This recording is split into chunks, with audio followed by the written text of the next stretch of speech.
দানের মহত্ব। হজরত আবু বকর রাদিয়াল্লাহু আনহু এর ঘটনা। বিসমিল্লাহির রহমানির রহিম। আজ আমি আপনাদের শোনাব এক অসাধারণ ঘটনা, যা আমাদের প্রিয় নবী হজরত মুহাম্মদ সাল্লাল্লাহু আলাইহি ওয়াসাল্লাম এর যুগের। এই ঘটনাটি আমাদের শেখায় যে প্রকৃত দান কি এবং আল্লাহর পথে ব্যয় করার প্রকৃত অর্থ কি। মদিনায় তখন ইসলামের প্রাথমিক যুগ। মুসলমানরা নানা রকম বিপদ আপদ আর অভাব অনটনের মধ্য দিয়ে যাচ্ছিলেন। একদিন রাসূলুল্লাহ সাল্লাল্লাহু আলাইহি ওয়াসাল্লাম সাহাবীদের উদ্দেশ্য করে বললেন, আজ যে ব্যক্তি সবচেয়ে বেশি দান করবে তার সাথে আমি জান্নাতে সাক্ষাৎ করব। এই কথা শুনে সব সাহাবী উৎসাহিত হয়ে উঠলেন। তারা ভাবলেন, আজ তারা সবাই যার যা কিছু আছে তা দিয়ে দেবেন। প্রত্যেকে তার নিজ নিজ সামর্থ্য অনুযায়ী দান করার প্রস্তুতি নিলেন। হজরত ওমর রাদিয়াল্লাহু আনহু তার সম্পদের অর্ধেক নিয়ে এলেন। তিনি ভাবলেন, আজ নিশ্চয়ই আমি সবার চেয়ে বেশি দান করব। তার দানের পরিমাণ দেখে সবাই অবাক হলেন। হজরত উসমান রাদিয়াল্লাহু আনহু তার বিশাল সম্পদের একটি বড় অংশ নিয়ে এলেন। তার দানের পরিমাণ দেখে সবাই মুগ্ধ হলেন। অন্যান্য সাহাবীরাও তাদের সাধ্যমতো দান করলেন। কেউ সোনারূপা, কেউ খেজুর, কেউ গম, কেউ কাপড়চোপড় নিয়ে এলেন। এমন সময় হজরত আবু বকর রাদিয়াল্লাহু আনহু এলেন। তিনি তার ঘরের সব কিছু নিয়ে এসেছিলেন, বাসনকোসন, কাপড়চোপড়, খাবার দাবার, এমনকি তার স্ত্রী সন্তানদের পরিধেয় বস্ত্র পর্যন্ত নিয়ে এসেছিলেন।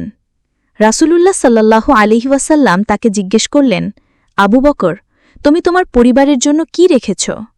হজরত আবু বকর রাদিয়াল্লাহু আনহু অত্যন্ত বিনয়ের সাথে উত্তর দিলেন, ইয়া রাসূলাল্লাহ, আমি আমার পরিবারের জন্য আল্লাহ এবং তার রাসূলকে রেখেছি।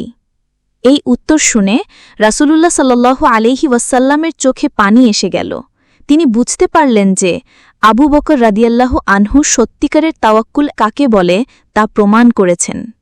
হজরত ওমর রাদিয়াল্লাহু আনহু এই দৃশ্য দেখে বললেন, আমি কখনো আবু বকরের সাথে প্রতিযোগিতায় জিততে পারব না। তিনি বুঝতে পারলেন যে দানের প্রকৃত অর্থ শুধু সম্পদের পরিমাণ নয়, বরং আল্লাহর উপর পূর্ণ নির্ভরতা। রাসূলুল্লাহ সাল্লাল্লাহু আলাইহি ওয়াসাল্লাম সবাইকে বললেন, আবু বকর আজ সবচেয়ে বড় দান করেছে, কারণ সে তার সর্বস্ব দিয়ে দিয়েছে এবং আল্লাহর উপর পূর্ণ ভরসা রেখেছে। এই ঘটনার পর থেকে হজরত আবু বকর রাদিয়াল্লাহু আনহু সিদ্দিক উপাধি পেলেন, কারণ তিনি সর্বদা সত্যের পথে অবিচল থাকতেন এবং আল্লাহর উপর পূর্ণ বিশ্বাস রাখতেন। আল্লাহ তাআলা কোরআনে বলেছেন, তোমরা যা কিছু দান করো, আল্লাহ তার চেয়ে উত্তম কিছু দিয়ে তার স্থলাভিষিক্ত করেন। সূরা সাবা ৩৯। এই ঘটনা থেকে আমরা কি শিক্ষা নিতে পারি? প্রথমত, প্রকৃত দান হল সেই দান যা আল্লাহর সন্তুষ্টির জন্য করা হয়, শুধু পরিমাণ নয়, নিয়তি মুখ্য। দ্বিতীয়ত, আল্লাহর উপর তাওয়াক্কুল বা পূর্ণ নির্ভরতা রাখা একজন মুমিনের প্রধান গুণ। যে ব্যক্তি আল্লাহর উপর পূর্ণ নির্ভর করে, আল্লাহ তার জন্য উত্তম ব্যবস্থা করেন। তৃতীয়ত, দানের ক্ষেত্রে প্রতিযোগিতা হওয়া উচিত ভালো কাজের জন্য, কিন্তু সেই প্রতিযোগিতা হতে হবে আল্লাহর সন্তুষ্টির জন্য, অন্য কাউকে হেয় করার জন্য নয়। চতুর্থত, যে ব্যক্তি আল্লাহর পথে ব্যয় করে, আল্লাহ তাকে আরও বেশি দান করেন। এটি আল্লাহর অটুট নিয়ম। আজকের যুগেও আমরা এই শিক্ষা গ্রহণ করতে পারি। অনেক সময় আমরা ভাবি, আমার কাছে তো বেশি কিছু নেই, আমি কি দান করব? কিন্তু মনে রাখতে হবে, আল্লাহর কাছে পরিমাণ নয়, নিয়তি গুরুত্বপূর্ণ।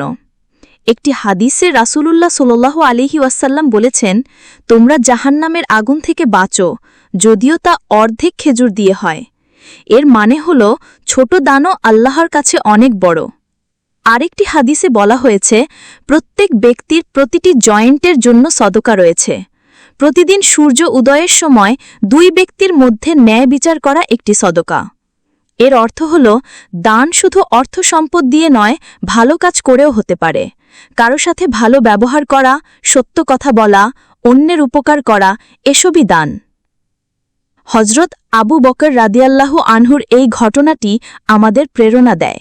তিনি দেখিয়েছেন যে আল্লাহর পথে সবকিছু দিয়ে দেওয়া সম্ভব যদি আমাদের আল্লাহর উপর পূর্ণ আস্থা থাকে।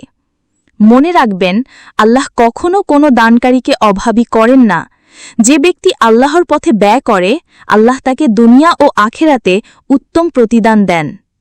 দানের ক্ষেত্রে আরও একটি গুরুত্বপূর্ণ বিষয় হল দান করার সময় কোনো প্রকার অহংকার বা রিয়া লোক দেখানো থাকা উচিত নয়।